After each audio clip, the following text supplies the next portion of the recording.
Estamos então de volta para o segundo painel da nossa conferência Fusões e Aquisições, onde vamos falar sobre os setores que puxam por este mercado. E para a conversa tenho o gosto de ter comigo Bernardo Maciel, partner da Unit, e Nuno Fernandes Tomás, senior partner da Core Capital. Muito obrigado aos dois pela vossa presença. Obrigado pelo convite. Bernardo, enfim, os dados da Transactional Track Record, que é uma das consultoras que acompanham o mercado português de fusões e aquisições, aponta para que o imobiliário continua a liderar aqui o número de transações em Portugal, embora com muito menos volume do que no ano anterior.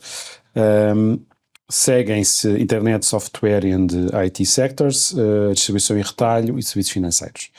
A minha questão é, são estes os setores onde vamos continuar a assistir a mais operações deste género ou podemos vir aqui a assistir a mudanças? Bem, mais obrigado pelo convite e pela oportunidade, dá-vos parabéns por este espaço fantástico para estarmos todos juntos. Tem de facto havido aqui uma evolução bastante interessante nas fusões e aquisições em Portugal. O imobiliário tem obviamente características diferentes daquilo que estamos a falar quando falamos de PMEs e de empresas na sua generalidade.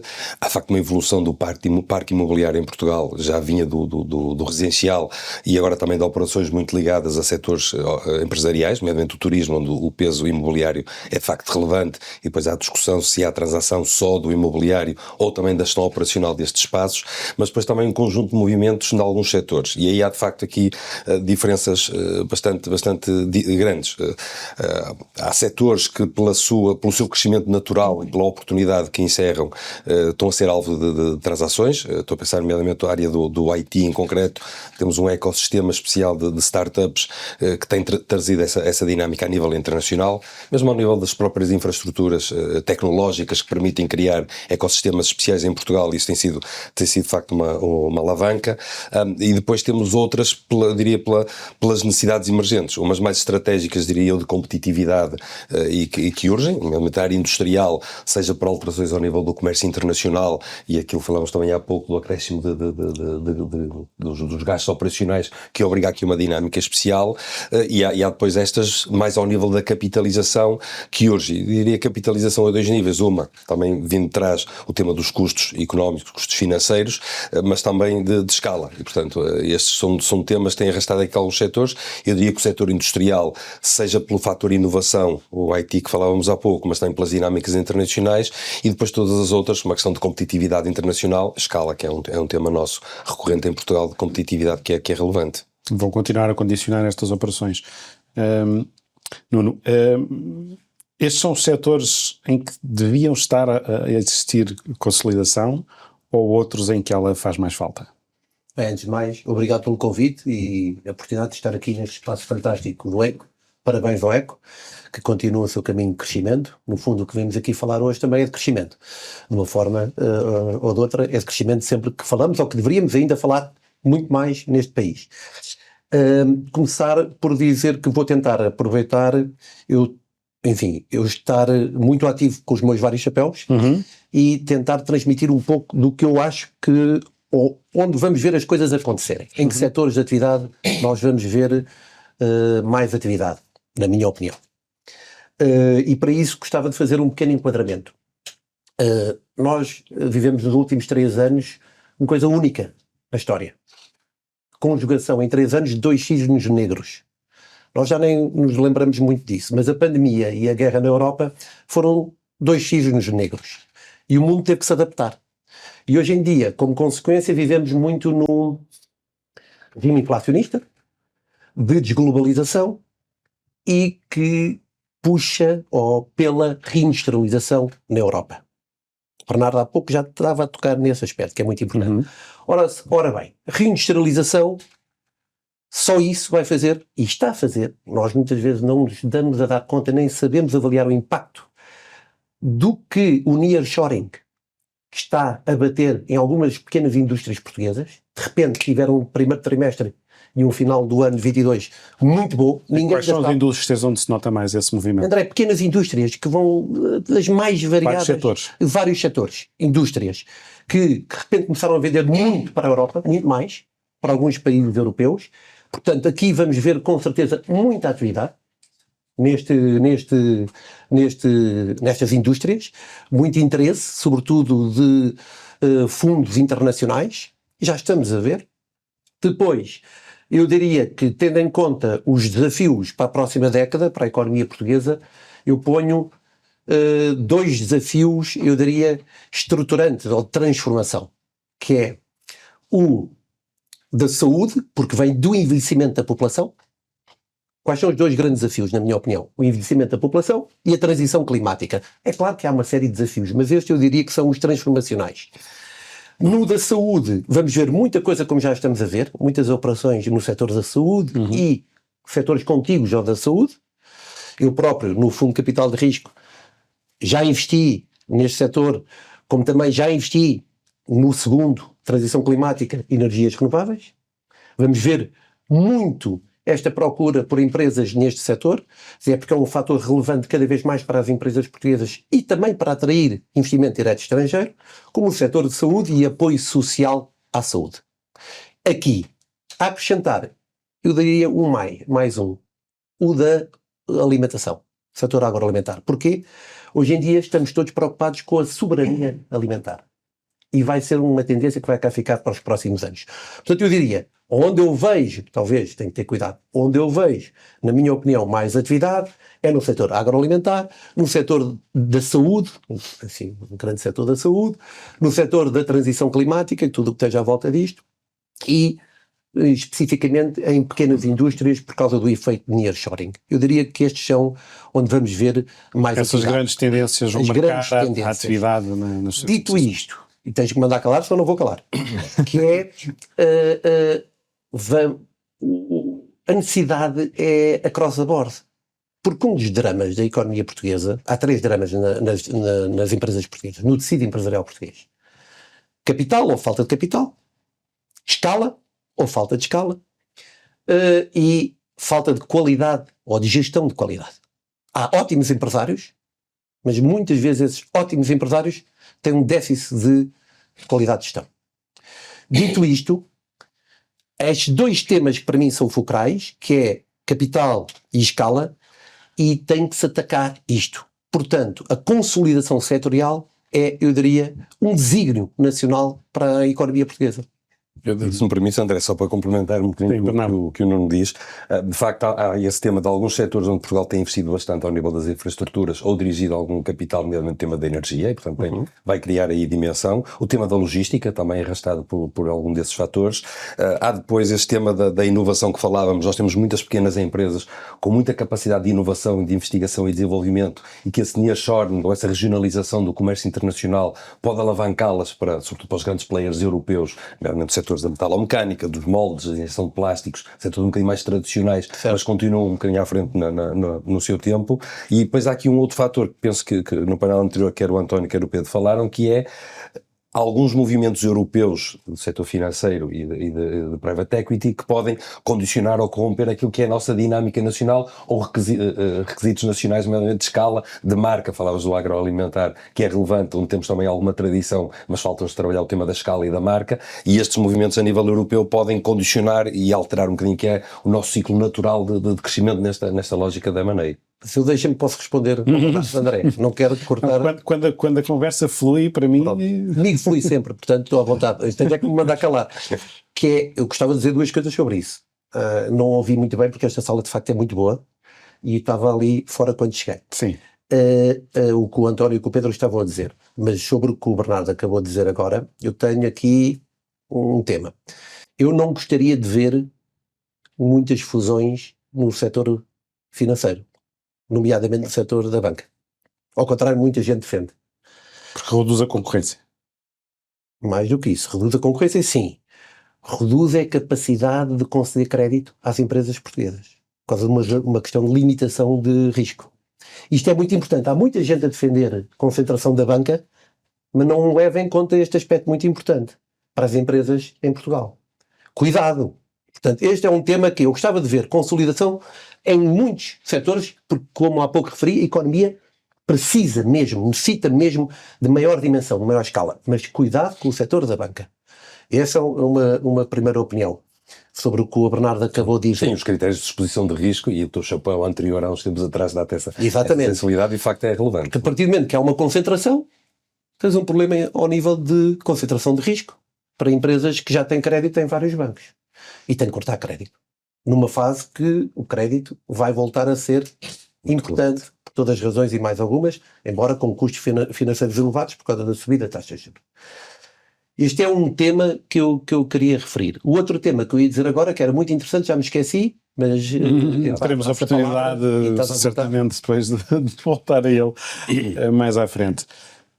Bernardo, enfim, já foram aqui referidos alguns motivos pelos quais as empresas, enfim, fazem este movimento de fusões e aquisições, mas no atual contexto, um dos racionais será alienar, porque as margens estão mais pressionadas, será alienar negócios menos rentáveis ou mesmo em que se perde dinheiro? Já se assiste a isso? Vamos ver, e esse é sempre um driver relevante quando se pensa na alienação ou abertura de capital da sociedade, ou seja, há uma dificuldade de enfrentar o que são os desafios, nomeadamente ou de escala ou de financiamento, e falámos também mais uma vez no painel anterior o acréscimo de gastos que estamos a ter pelo visto operacional, seja da energia, seja de matérias-primas, em conjunto de outras realidades, obriga a isso. É um conjunto de realidades novas que eu penso que podem acelerar isso, ou seja, e distinguindo aqui um bocadinho a visão da compra para a visão da venda. De facto, a aquisição é relevante porque há empresas com alguma escala, também falámos da dificuldade, mas também temos que olhar para as empresas ou para os setores que nos últimos anos também ganharam aqui um corpo adicional e uma dimensão adicional e que para continuarem a crescer é muito mais rápido por aquisição, com desafios diferentes, obviamente, mas do que crescer de forma orgânica, que tem desafios do ponto de vista temporal de acontecerem. Do ponto de vista da venda, de facto, o tema de enfrentar dívida ou enfrentar o aumento do custo da dívida ou a necessidade de ser mais competitivo porque as margens estão de facto mais apertadas, é outro driver adicional. Se calhar uma pressão para as empresas focarem mais nos seus mercados core e nas suas atividades core. E esse é um ponto mais defensivo, se quiseres, e de facto sim, isso é relevante, ou seja, para defender aquilo que é a minha posição atual, tendo hoje não só que enfrentar concorrência, mas também problemas internos face àquilo que já temos falado, mas estou a pensar também numa lógica de escala, ou seja, pode fazer sentido a estratégia de crescer na cadeia de valor para estar mais robusto, pode fazer sentido a compra para agregar valor, para ser mais competitivo, para entrar num mercado novo que fica mais fácil por um player que já lá esteja e, portanto, por aí acontecer. Portanto, estas dinâmicas internas têm uma lógica mais defensiva ou mais agressiva, se é de expansão, que também pode nortear essa escalada das fusões, nesse caso da compra de empresas. André, desculpa, sobre esta mesma pergunta que tu fizeste ao Bernardo, posso? Claro.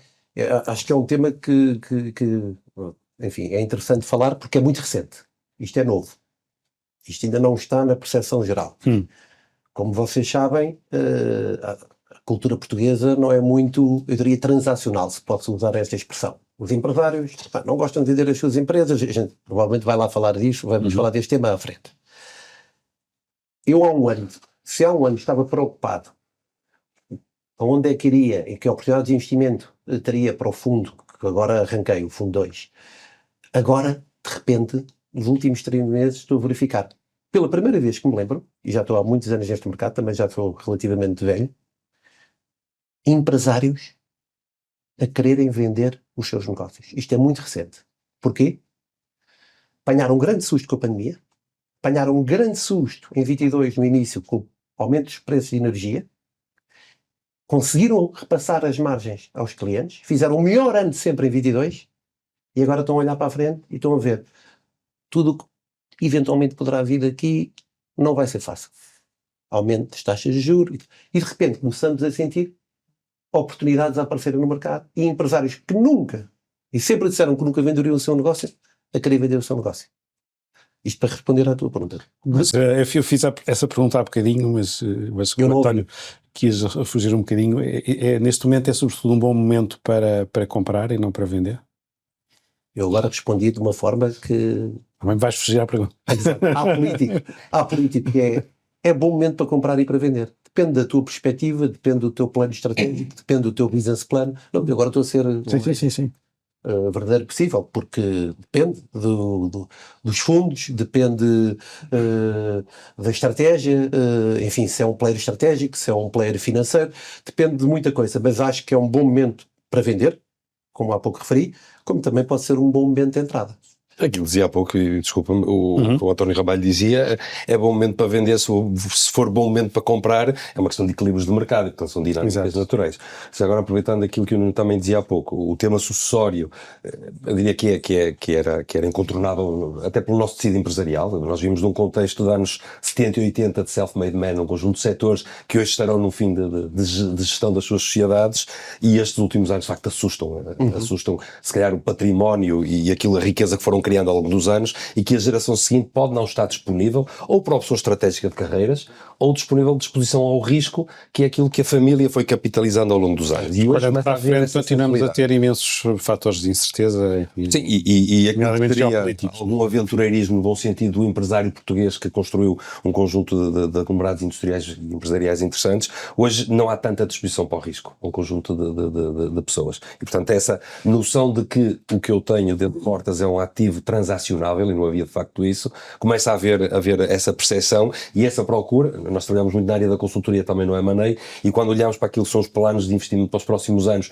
que implica expor-se a mais dívida, a dívida com um custo mais alto que aquilo que nós tínhamos até há bem pouco tempo, o conjunto de responsabilidades, de regras, temas fiscais, etc., as segundas gerações ou terceiras gerações, conforme o caso, repensam isso. E é verdade também este contexto que vamos falando e assistindo, se calhar começando, ou tivemos atrás o tema da banca de investimento, e hoje entrando para PMEs, que até fogem do radares que referias há pouco, que são estas transações mais pequeninas, aquilo que são PMEs, também entusiasma pelo menos ouvir-se falar do tema, e é isso também mais diferente. Tem outros desafios a seguir que também falaremos de certeza, que é as dificuldades que depois se enfrentam nestes momentos de namoro, depois casamento, mas que pelo menos já há essa abertura, e nota-se o movimento à volta, se calhar não tão materializado em operações tanto quanto se vai falando no arranque delas, mas que será uma tendência que eu acho que veio para ficar, sinceramente.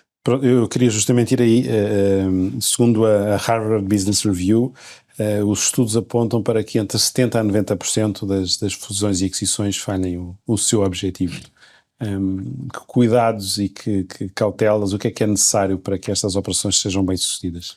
Bem, eu andei em Harvard, mas eu acho essa estatística uma brutalidade. Mas se tu dizes, é verdade. Porque na minha experiência falham, mas eu diria 40% a 50% das operações que eu vou vendo, não são as que eu faço, porque eu faço muito poucas. Espero fazer muitas mais. Há muitas razões por qual elas falham. Eu diria que a principal, na minha opinião, é o tema da integração. É sempre o tema mais complicado numa fusão ou numa aquisição. Porque tem a ver com pessoas, e pessoas igual a problemas. Isto é o que a vida ensinou quando um gestor... Muitas vezes há um choque. Não é problema de um gestor, são pessoas. É o ativo mais valioso e ao mesmo tempo é o ativo mais problemático. Mas eu diria que pessoas, a integração de culturas, é muito difícil o primeiro período, os primeiros 100 dias. Eu tenho sempre, quando faço uma aquisição, tenho uma regra que tentei estruturar. As regras são para se quebrarem, mas eu tenho uma regra que é os primeiros 100 dias. Quando entramos, os primeiros 100 dias são fundamentais, são vitais. Porque é onde tu fazes as grandes mudanças, a partir daí torna-se a coisa mais complicada, e ao mesmo tempo é quando tu de facto consegues agarrar as pessoas. Portanto tens que ter uma equipa transformacional, uma equipa que saiba liderar uma operação desta natureza. E é muito difícil, porque isto tem a ver com pessoas, é um tema muito sensível, portanto tem que ser tudo feito com uma grande sensibilidade, mas tem que ser feito, tem que se executar. Portanto, este é um tema que eu diria, de longe, de todos os temas por quais as fusões possam falhar, eu diria que este talvez seja o mais importante ou mais relevante, na minha opinião, pelo menos da minha experiência também. Eu não quero contrariar obviamente a estatística, mas dividindo aqui isto em duas etapas, que é as fusões e aquisições é muito o tema da oportunidade, já falamos aqui hoje disso, e se dividimos em duas etapas, que é a intenção e a aproximação na compra, e há pouco o Pedro Raposo falava daquela checklist que vem, é o primeiro susto, que é alguém que tem uma empresa de gestão familiar, como todas aquelas que nós conhecemos, quando é confrontado com um conjunto de questões que tem que chegar para dentro e passar indicadores, passar peças sobretudo contabilísticas e financeiras, de organização, de governance, há aí o primeiro corte. E não é o insucesso da transação, é o insucesso da intenção da compra ou da venda de uma sociedade, que assusta o o vendedor, que é vamos expor, há coisas que se não apetece expor, e para o comprador, vou meter aqui numa atrapalhada, que a oportunidade só vai ser materializada daqui a um ano, e daqui a um ano já não é oportunidade, já é outra realidade qualquer. Depois, quando entramos na operação propriamente dita, que é um bocadinho o ponto da tua questão, que é aquilo que o Nuno tocava, que é os primeiros dias, a integração cultural, muito relevante, o tema de governance, porque estamos a falar de fazer aquisições que muitas vezes implicam ou um período de transição em que combinam as duas culturas, os dois sócios, digamos, o vendedor e o comprador, ou muitas vezes até uma abertura de capital em que se mantém as duas gestões em conjunto, e aí a visão se calhar não foi bem trabalhada, a estratégia não foi bem trabalhada. Negligenciam-se por vezes algumas etapas neste processo, que é a partilha da visão estratégica, o tema de alinhar expectativas, o tema das sinergias se calhar são mal avaliadas. Aquilo que hoje me parece fazer todo sentido, a empresa A comprar em PZB ou fazer alguma fusão, negligenciam aqui algumas etapas, se quiserem mais académicas, mas que são fundamentais para sustentar o negócio, até do ponto de vista económico ou financeiro, negligenciando este alinhamento que parece um casamento fabuloso, depois na prática vai complicar e pode resultar no insucesso, como dizias, e bem, sim. Nuno, a gestão ainda é um problema, ou seja, quando um private equity avança para uma aquisição, tem sempre que fazer grandes mudanças na gestão? Depende da política de investimentos que estamos a falar, ou seja, do que tipo de fundo que estamos a falar. No fundo 1 que nós fizemos, era um fundo de special situations, reestruturação, é hardcore, basicamente. Aí tens que fazer mudanças.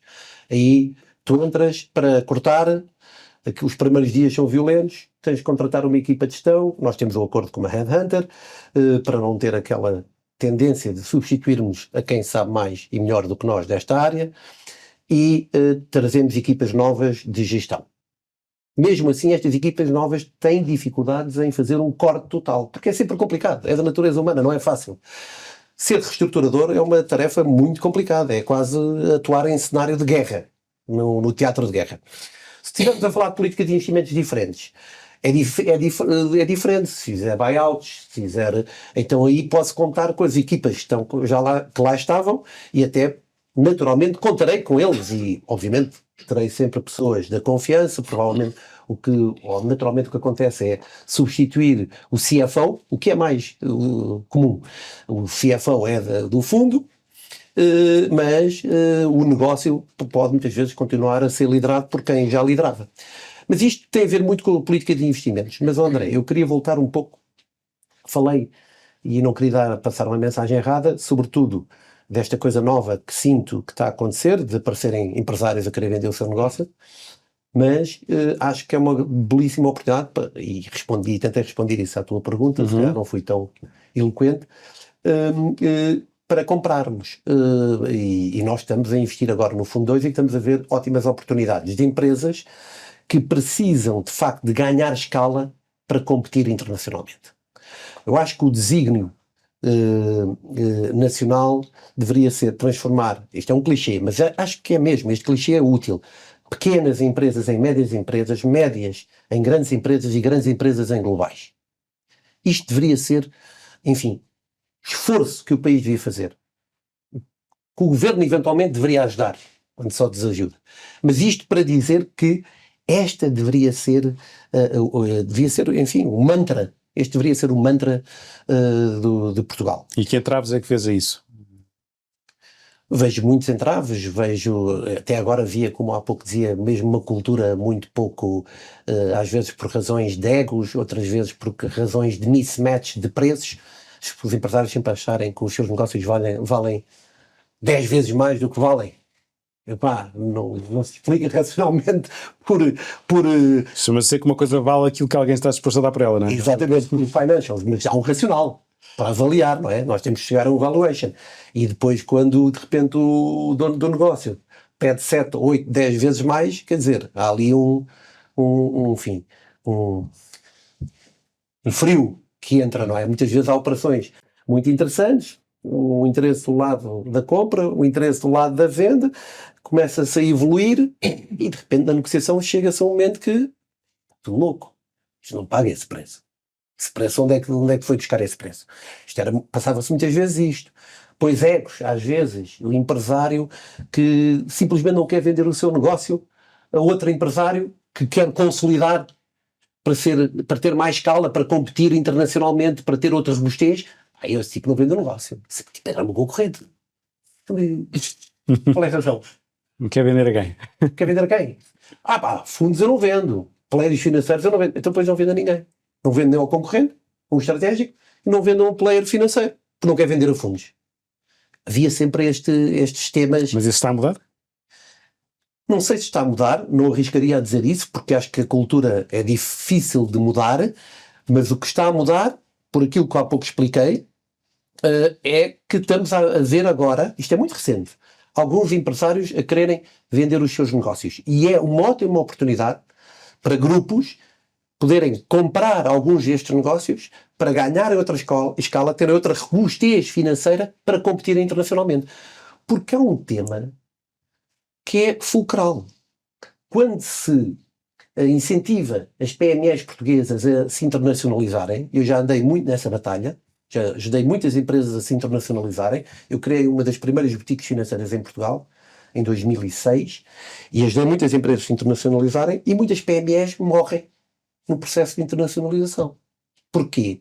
Porque não têm balanço nem dimensão para fazerem face a um crescimento internacional. Portanto, é preciso terem outra robustez. Só com escala, e tendo escala, é que nós podemos fazer face a um processo ambicioso de crescimento internacional. Bernardo, entraves para este que notem na vossa atividade, Aquilo que no maior desenvolvimento das aquisições. Há facto que há alguns tabus ainda nas suas aquisições, que é ao concorrente em pensar, e nós vivemos muito de meia dúzia de clusters industriais, focando na indústria, em que se conhecem todos e, portanto, querem vender a alguém menos àqueles que são os possíveis compradores, e, portanto, temos aí um tema, depois entram os internacionais. A lógica natural seria fundos, ou private equities, mas isso não, porque isso é o capital financeiro, que depois é altamente agressivo, e, portanto, mas eu acredito que isto é uma fase natural de crescimento, ou seja, isto vai-se atenuando até porque depois as coisas não acontecem e tem que haver uma maior disponibilidade, uma maior maturidade também do empresário lidar com isto, porque na verdade se há dificuldade de vender a players do setor ou aparecer aqui um private equity que pode fazer a ponte, ajudando até em alguma preparação da própria organização para se vender mais tarde, com uma lógica muito mais global, e aí pode ter um papel relevante. E depois há aqui uma outra dificuldade que tem a ver com a própria preparação da empresa, eu há pouco falava disso, mas é a organização interna que nós temos, seja económica ou financeira, ou contabilística, ou de governance, ou da própria estrutura diretiva, não estão preparados. E, portanto, esta etapa que eu há bocadinho falava de serem negligenciadas, uma delas é, eu não estou preparado para ir ao mercado. A minha empresa não está quase como preparar a noiva para o casamento. É preciso, e nós gastamos bastante tempo nisso na consultoria, que é dar-lhe uma arrumação, no melhor dos sentidos, para assegurar esse processo. Vai muitas vezes criar essa mentalidade mais disponível, perceber os números, os económicos que justificam a transação, a noção de que, porque passamos de um extremo, penso que referias há pouco, em eu não tenho noção que o meu ativo é vendável ou é vendável por valores absurdos e, portanto, que depois não estão dispostos a pagar. E eu diria que isto, quero acreditar, obviamente, que isto é uma fase de crescimento, de maturidade do próprio mercado em si, das próprias private equities que têm surgido. Há bocadinho falávamos no painel anterior, um conjunto de sociedades de capital de risco de matriz nacional, porque também elas próprias estão a ganhar dimensão, não têm muito músculo financeiro, têm alguma capacidade, mas também estão a crescer e a ganhar essa sensibilidade àquilo que é a realidade nacional, que eu acredito que ao fim de alguns anos a própria economia, ou macroeconomia, vai nos empurrar para isso, portanto havemos de atenuar isto. Até porque essa preparação prévia das empresas também é uma forma de as valorizar, não é? Claramente, ou pelo menos tornar claro aquilo que é o valor a um ou outro, portanto ao comprador ou ao vendedor, daquilo efetivamente estamos a falar do ponto de vista de clarificação do negócio, dos contratos, da parte financeira, das responsabilidades, do plano estratégico, que muitas vezes não existe e é uma das coisas que vocês, quando entram na negociação, sabem qual é o vosso plano para os próximos 3 anos. Não existe, está na cabeça do gestor e, portanto, mesmo isso são pequenas etapas, pequenas grandes etapas que complicam, acabam por tornar mais tardio no tempo a operação realizar-se, perder essa oportunidade ou não acontecerem. Isso é que é. Ainda bem que foi o Bernardo. Ouvimos no primeiro painel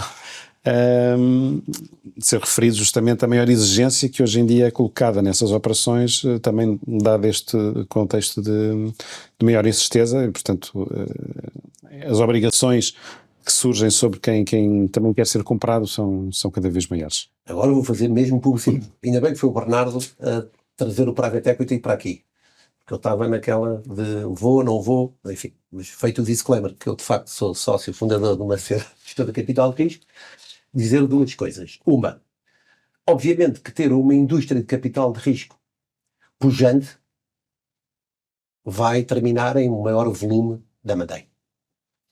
E o facto é que Portugal, quando comparado com outros congéneres europeus, tem uma indústria de capital de risco, eu já não digo incipiente, porque tem vindo a crescer. Hoje em dia o número de operadores aumentou nos últimos anos, eu diria de uma forma significativa. Este programa Consolidar foi importante também para trazer mais dinheiro à indústria, não só porque a Cor conseguiu ir buscar algum dinheiro ao Banco de Fomento, mas também, sobretudo, porque é mesmo relevante para um país ter uma indústria de capital de risco forte, sólida, e acho que este programa foi muito bem montado e num bom timing.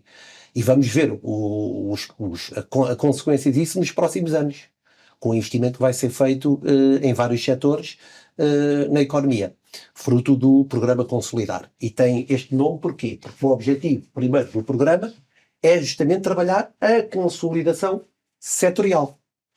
E aí falo com experiência própria. Nós, no Fundo 1, embora tivesse sido reestruturação, nós fizemos um buy and build num setor, um setor que acredito muito, como há pouco referi, das residências assistidas, que é o tema da demografia e do envelhecimento da população, e de repente somos quase o operador número 1. Estamos à beira de nos tornar o operador número 1. E começámos com uma, depois fomos comprando várias. E é isto que tem que haver cada vez mais em todos os setores. Isto tem que ser transversal a todos os setores. Tem que haver consolidação setorial, tem que haver processo de buy and build, para se ganhar uma dimensão e uma escala que depois, não só para os fundos, que o objetivo final é vender, fazer o exit, a partir do momento que se tem escala, entra-se no radar de players internacionais muito mais facilmente, que é o que aconteceu connosco. Agora temos a bater à porta uma série de... E já não é, ainda não é o momento. Mas isto devia acontecer em todos os setores, esta consolidação setorial, e acho que o programa Consolidar vai ajudar nesse sentido. E a indústria de private equity é muito importante, e também porque torna todo este processo mais profissional. Torna este processo, como a Bernarda explicou, pois poderíamos entrar nos detalhes, que são maçadores, não é?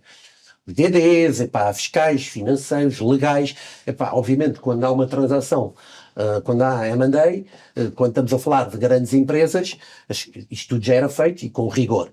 Mas quando estávamos a falar num universo de pequenas empresas, compravam-se empresas de vez em quando, que era de uma forma que, sentava-se à esquina num café e dizia, eu compro esta coisa, vendo, mas já estávamos a falar de empresas que faturam 20 milhões. Portanto, hoje em dia é tudo muito mais profissional. É importante ter uma indústria de capital de risco pujante, porque também torna todo este processo mais profissional. Bernardo, o ecossistema financeiro português é suficientemente robusto para apoiar estes processos? E eu acho que nós hoje temos um conjunto de dinâmicas e de instrumentos que me permitem concordar com a questão. O aparecimento de sociedades de capitais de risco e private equity vai passar essa fase toda também de amadurecimento, até se calhar de posicionamento. Estamos a falar de sociedades que vão especializar-se, algumas já nascem especializadas em growth ou em turnaround, ou depois também alguma clusterização, porque crias essa tua dinâmica no setor da saúde, como há outras private equities que não nasceram dessa forma, mas gradualmente vão se especializando e permitiram esse salto. Há o tema do Banco de Fomento e das linhas que foram criadas, também ajuda a compor essa dinâmica.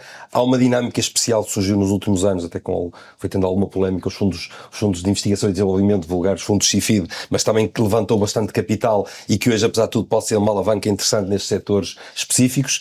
Felizmente surge numa fase em que se calhar o setor bancário está um bocadinho mais frio, já não falo da banca de investimento, mas mesmo do apoio ao investimento, que está um bocadinho mais curto, e pode ser o suficiente para dar esse passo adicional. Ou seja, do lado dos empresários, das pequenas, médias empresas que a partir daí já estariam preparados para essas dinâmicas, ganharem alguma maturidade até do ponto de vista da organização que lhes permite enfrentar, das próprias sociedades de capital de risco ganharem dimensão. Admito que também num par de anos ou algum tempo possa haver alguma fusão ou agregação das próprias sociedades de capital de risco por uma questão de especialização e de escala para poderem competir, para não ser rapidamente agarrados por fundos internacionais, também é saudável que assim fique. E portanto eu diria que sim, estamos numa fase, eu diria, muito interessante de evolução deste setor, que se calhar o facto da banca estar um bocadinho mais contida pode ser até interessante para esta dinâmica nova de crescimento.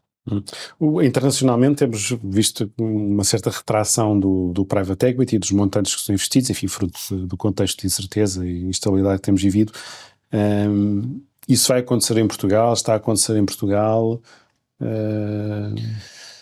É natural que num cenário macroeconómico como o atual, haja, eu não vou ter retração, maior prudência. Agora vou ser muito cuidadoso das palavras. Maior prudência por parte de quem investe. Certo? Pelo que há pouco referiste, a incerteza, as taxas de juros.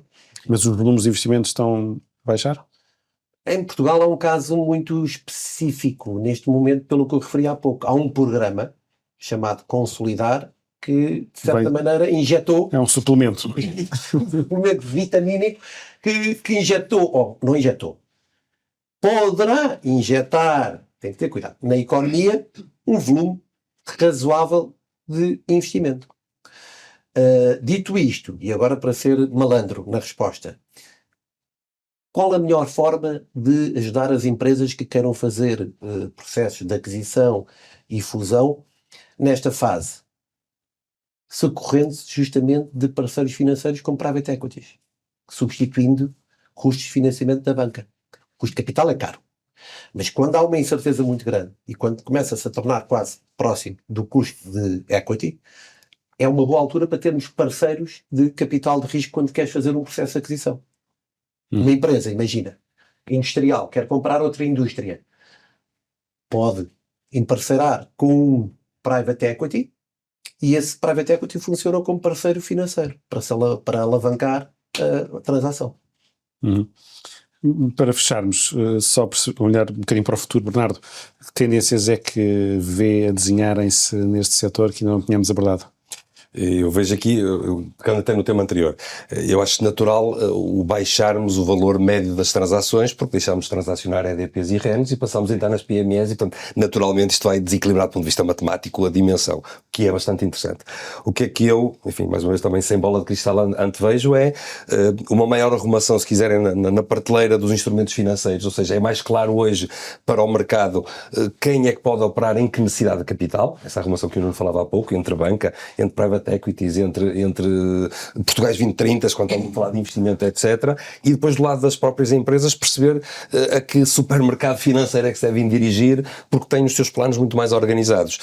Há meia dúzia de setores em Portugal relevante, e este que falavas, onde vocês estão, da saúde, por uma necessidade imperativa a dois níveis. Falta de infraestrutura e necessidade urgente da população, portanto juntam-se aqui a fome com a vontade de comer para que este setor ganhe dimensão, e depois alguns mais tradicionais que se têm sabido desenvolver. Vimos o setor do calçado nos últimos anos, assim como a metalomecânica, como os plásticos, setores que eu fui referindo, que cada vez mais têm mais capacidade, mais investigação e desenvolvimento, mais inovação, mais sofisticação na gestão e os mercados internacionais a procurar. Portanto, o que eu antevejo é que estes setores nossos tradicionais, sem esquecer o agroalimentar, que é muito relevante, serão aqueles que terão uma capacidade maior de fazer mexer este mercado. Neste mercado. Sim. Bem, Nuno, a mesma questão, enfim, tendências que vejas que se vão desenhar ainda no futuro. Foi como praticamente eu comecei a nossa conversa, André, mas volto a reafirmar, porque eu diria que, e quero reafirmar isto, o ganho de escala tem que ser transversal a todos os setores. A ambição de termos escala, portanto, vai originar per si muitas operações da Mandem. Dito isso, tendências. Eu acredito muito no que eu digo e acabo sempre por fazer, a maior parte das vezes, o que eu digo.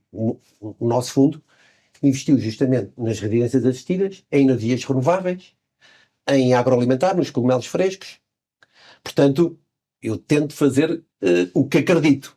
E estou a tentar fazer o mesmo caminho, ou um caminho semelhante, para o Fundo 2, noutro tipo de fases de empresas. Não empresas que necessitam de reestruturação, mas empresas que necessitam de ser consolidadas para ter outra robustez. Mas eu diria muito.